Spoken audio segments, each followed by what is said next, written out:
सिख भले ही अपने गुरुओं की कुर्बानी को भूल गए हो, पर इतिहास के पन्नों से इनकी कुर्बानी और मुगलों की बर्बरता को नहीं मिटाया जा सकता। बंदा सिंह बहादुर सिखों के 10वें और अंतिम गुरु गोबिंद सिंह के अनुयायी थे। मुगलों ने पंजाब में हिंदुओं को बहुत तंग किया हुआ था। हर दिन औरतों को उठाकर ले जाना, धर्म बदलने को मजबूर करना, जैसे मुगलों का जन्मसिद्ध अधिकार बन गया था। मुगलों के दमन के लिए उन्हें भारत के पश्चिमी हिस्सों से गुरु गोविंद सिंह द्वारा स्वयं पंजाब उत्तर भारत भेजा गया था। बंदा सिंह बहादुर ने पंजाब में अपने किले से पकड़े जाने से पहले मुगलों से महत्वपूर्ण क्षेत्र जीता था। बंदा सिंह बहादुर को पकड़ने के बाद मुगल उन्हें दिल्ली ले गए थे। यहाँ बताया गया है कि कैसे 9 जून 1716 को उन्हें मौत के घाट उतार दिया गया। उनके सैनिकों के सिर काट दिए गए थे और पंजाब से दिल्ली स्थानांतरित करने के दौरान उनकी कमान के तहत 300 सैनिकों के सिर भाले पर रखे गए थे। उनका बेटा जो 5 से 6 साल का बच्चा था उसको भी नहीं छोड़ा। बंदा बहादुर के सामने बेटे को लाया गया। बंदा बहादुर को कहा गया धर्म बदल लो, इस्लाम अपना लो तो छोड़ देंगे, वरना इसको काट दिया जाएगा। बंदा बहादुर नहीं माने। वो ये जानते हुए भी नहीं माने कि अगर इस्लाम नहीं अपनाया तो उनके साथ उनके बेटे की मृत्यु भी निश्चित है। बेटा मेमने की तरह चुपचाप मुसलमानों के कब्जे में है।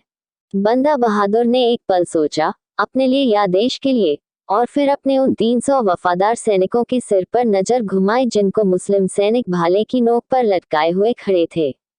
ये उन सैनिक के सिर थे जिन्होंने देश और धर्म के लिए बंदा बहादुर की सेना में मुगलों से टक्कर ली थी, जिन्होंने बंदा बहादुर की सेना में अपनी वीरता का साहस दिया, अपने प्राणों की आहुति दी।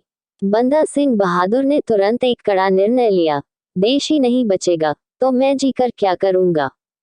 बंदा बहादुर सिंह के मना करते ही उनकी आंखों के सामने उनके छोटे से बच्चे का शरीर 2 टुकड़ों में काट दिया और उसका मांस बंदा सिंह के मुंह में जबरदस्ती करके डाल दिया।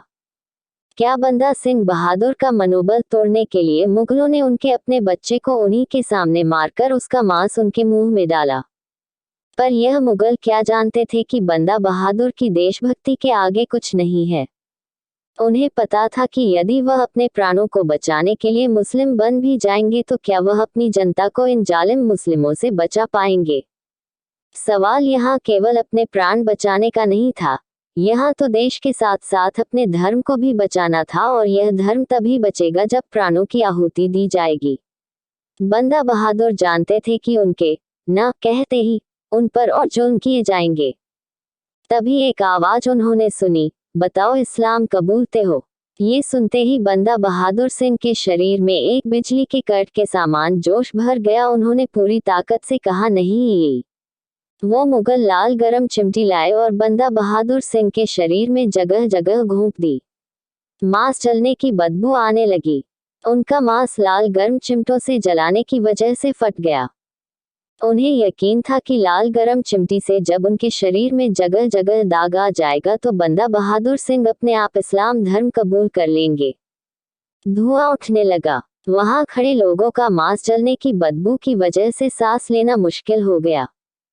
फिर उनका मनोबल तोड़ने के लिए बंदा बहादुर सिंह की आंखों को खंजर से काट दिया गया। लो इसको अंधा कर दिया, वह जल्लाद मुस्लिम बोला। बंदा सिंह बहादुर को कितनी पीड़ा रही होगी, वह मानसिक और शारीरिक पीड़ा से गुजर रहे थे। अपने बच्चे की शहादत उन्होंने अपनी आंखों से देखी थी, अपनी आंखों से उसे कटता हुआ देखा था। किस लिए? केवल अपने देश और धर्म के लिए, और अब आंखों में खंजर घोंपने से हुई पीड़ा चुपचाप पी गए थे।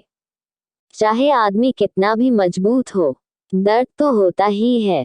बंदा बहादुर को भी आंखें फोड़ने की वजह से कितनी शारीरिक पीड़ा हुई, इसका अंदाजा हम इतना ही लगा सकते हैं कि यदि हमारे आंखों में एक तिनका भी पड़ जाता है तो कितनी तकलीफ होती है।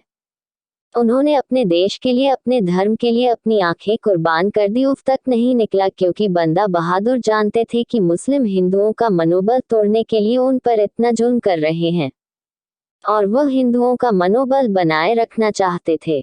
आंखों को फोड़ने की पीड़ा बर्दाश्त कर गए तो मुगलों को बहुत अचंभा हुआ। सोचने लगे, यह मानव शरीर का पुतला है या निर्जीव पुतला है। जिसके मुंह से उफ तक नहीं निकली। तभी एक मुगल आया और उसने उनका पैर तलवार से काट दिया। फिर भी कोई प्रतिक्रिया नहीं थी। अब उनकी पहले एक बार बाह तोड़ी दी गई, फिर दूसरी, पर बंदा बहादुर नहीं झुके। उन्हें पता था कि उनकी कुर्बानी बेकार नहीं जाएगी। अंत में उनका सिर कटा हुआ था। मुगल उस समय के आम आदमी के लिए एक उदाहरण स्थापित करना चाहते थे ताकि भविष्य में किसी भी विद्रोह को रोका जा सके। लेकिन इसके बजाय बंदा सिंह ने एक उदाहरण दिया कि आदमी की इच्छा शक्ति कितनी मजबूत हो सकती है। वीडियो देखने के लिए धन्यवाद। कृपया लाइक, शेयर और सब्सक्राइब करें।